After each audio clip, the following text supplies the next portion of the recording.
I am getting ready to repair my refrigerator. The door handle has come off, and I know there's people that have door handles come loose and stuff like that on their appliances and things like that. Refrigerators that got the handles. You know, a lot of people know what to do. They're going, what the heck? What's happening? What's going on? Oh yeah, today is 1/29/25. Please subscribe. Be humble and kind. Doesn't cost you a dime. And you'll be fine when you subscribe. Really. Nobody ever know you subscribe but you. I won't know your name. I won't know nothing. So it's not like I can contact anybody who subscribes. I won't. Unless you leave an email address in my comments, yeah, I'll never know who subscribed. So I'm going to bring you down to the floor level where I'm at. So you get down. I get a flashlight. So I got a flashlight here, and I look down underneath there, and I see what kind of system that they're using, because it's generally always going to be from the underneath side, right? So the part that you're going to need to focus on is underneath. So you're going to take a flashlight, you're going to look underneath there, and you go, is that a Phillips? Is that some sort of alien nut? What is underneath there? I don't know. So you kind of take a peek down there, and you say, oh, it's a hex of some sort. So you grab your little toolbox of, I got a bigger one with all kinds of other weird tools. I don't know why they use so many weird screws, different kinds of shapes of screws, and I don't know. It seems kind of like nobody seems to really have to have an average size of anything. So I'll take this little bit, see if that's going to fit. And look underneath there. Nope, that's too big. Too big, too big, too big. Kind of in the dark here a little bit. So I'm looking for something a little smaller. A little bit. Just a little bit smaller. Oh yeah. Just a little bit. I don't know if that's a star. I already can't see if it's a star or not. And so you just kind of, oh, there it is. I found it. So this is, you know, Hex. Hex marks the spot. So just put it in your bit without a spit, and you just kind of see if you can get enough room to get under there. So you can see the handle. The handle was like hanging down, and so you just get it lined back up. And you know, I would recommend that you put it on the light. You don't want to. You don't want to. You don't want to strip your threads, so adjust it so you can hold on to it, so you don't strip it, and then get it lined up.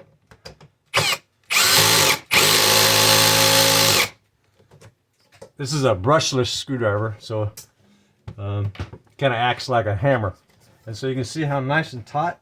So while I'm here, I'm going to check all my other doors, or handles, and make sure that nothing else is coming loose. So I don't. It's like you fix one, and then before you know it, another one goes. And so what I like to do is when I'm going to be down there, I might as well just go ahead and make sure all the other ones are secure. And I hit all birds with one stone. You ever hit a bunch of birds with one stone? Metaphorically. Right? So, and that is how simple it is to fix your door. If you don't see anything on top, somewhere, or on the side, like, you know, on the side where there's sometimes they'll put like a screw on the side, but typically not, because that's visible, and that takes away from the aesthetics of the appliance. So they try to put them underneath so that they're not visible, the holes and the screws. And you know, you got one here and over the other side, and same thing. I think, oh, these are on the inside. So on my handles here, these tall handles here, so they got the screws right there, right? See the screws right there, and so that goes up there.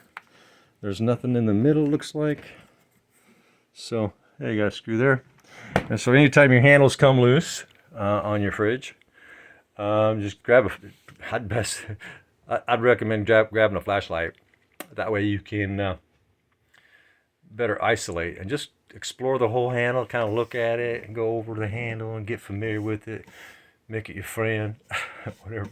And so simple as that. I was a major appliance tech for 30 years. I owned my own business. I know a few things. In fact, I got an associate's degree in major appliance technology repair. And I started my own business before I even finished college. And yeah, took care of my family with that. And so, yeah, if you like have a, like, so what I took was major appliance tech concept. And so,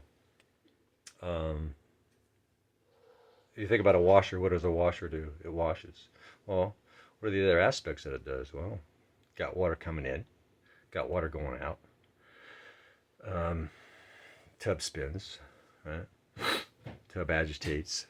So what do you got there? You got something that pumps the water, right? You got a drive system of some sort. I've got a LG front loader. It uses a static motor. I just rebuilt the whole thing, took it all the way down to the very, like it was still on the factory line, and it's all in pieces. they haven't assembled it yet at the factory. That's how far I took it down. Just pretty much dismantled it because I had to replace the spider flange. It's the tub's attached to it. It's and then it has a shaft coming out, and it goes into a bearing, and the starter motor's attached to that, and so I had to dismantle the whole machine down to and some other things I had to repair because of the bearings went bad, and anyway, it was like 10 years old.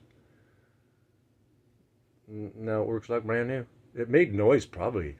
Gradually got worse over about, I don't know, 6 years. Just kept getting louder and louder. And finally, it's like, I think something's going to fly out of that thing. I think it's going to take off. So pieces are just going to start going every direction. I says, I think it's time for me to get in there. I held off for a while because I had major back surgery and really didn't have it in me. But so I rebuilt it, I don't know, about a year ago or something, whatever it was. And works like a champ. And so, you know, when your washer doesn't drain, check your drain line first. Make sure there's no kink in it. Make sure that you don't have no backup pressure from the street. Because if you have a sealed pipe going into your drain and it's pressure tight, and you have some sort of backup pressure come from the street or a plug drain and you're on the drain line coming from that your drain hose is going into, it won't drain. And that's the easiest thing to check.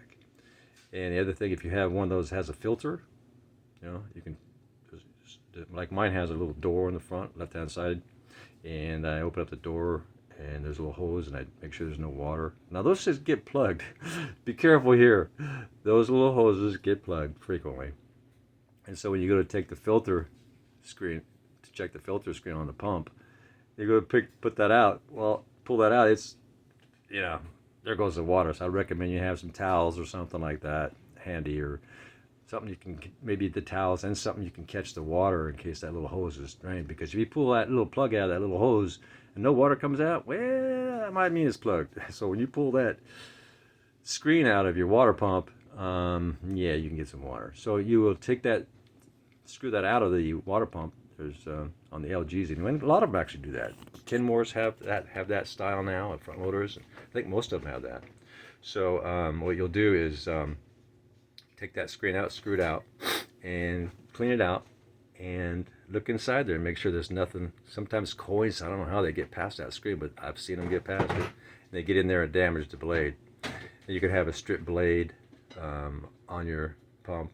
You know, even though it sounds like it's running, those shafts can actually get stripped, and it'll sound like the pump's running, but it's really just kind of flopping around in there. And I've seen that too over the many years. And so, so if it's not draining, you can eliminate those things. And if you put it in drain, you hear the pump motor running, and you've eliminated all those other things, and you hear the pump motor running, replace the pump. It's probably a strip shaft, right? So I think those, on the average, I think they're like $60-$70 for the pumps on those front loaders on average. And so that's the lesson today. Well, I'll start out with a refrigerator, right, and then I went right to a washer. I'll be giving some other instructions on and information on other major appliances. Took theory. If you think about what appliances do, I mean, what does a dryer do? It dries, it tumbles it. So it's not really complicated. Right? But my most complicated part for me as a major tech was actually trying to figure out how to get into these new designs. Repairing them was like, diagnosing them wasn't my problem. It's like they would change the setup on how to get into them. Right? They kept changing them. I'm going like, oh my gosh, got a good idea what's wrong with this thing, but I can't. It's like, where's the screws? How do they disassemble this thing? How do they disassemble? How do they put it together? It's so different than what I've seen before that I have to. And that time there was no good way of researching that particular model, like, so I'd have to. There was one time I think it took me, oh my gosh, 2 hours to figure out how to get into, I think it was a dryer or a washer. They redesigned it really well. So I stayed there. That's how I learned those. So when they would come out with these new external designs, and they would come apart totally different than anything I've ever seen. I would learn on the job. Okay, how does this come apart? Oh my gosh, here's another one. And I would dismantle, find a way how to dismantle that. Sometimes I dismantle it a little too much. I'm going, oh, I think you need to replace your washer. No, I mean, it almost got to that point, it seemed, at times. Anyway, so that's how you do your doors on your refrigerator, your handles, I mean. And so if you have any comments, you got any appliance problems, call a major tech appliance guy. That would be me. Subscribe. Doesn't cost you a penny. And leave a comment if you want. And thumbs up. And if you got a problem with your appliance, drop me a line. And but I think you have to subscribe. I'm not sure how that works. I think you have to subscribe ordinarily to drop a line. But you can investigate that yourself. I don't know. So there you go. Appliance problem? Give me a call. Did it for 30-some years. I have an idea. But we can eliminate the simple things first, and and if it goes technical, then we would need to be talking about an ohm meter, multimeter, or something to go deeper into the twilight zone of a major appliance repair.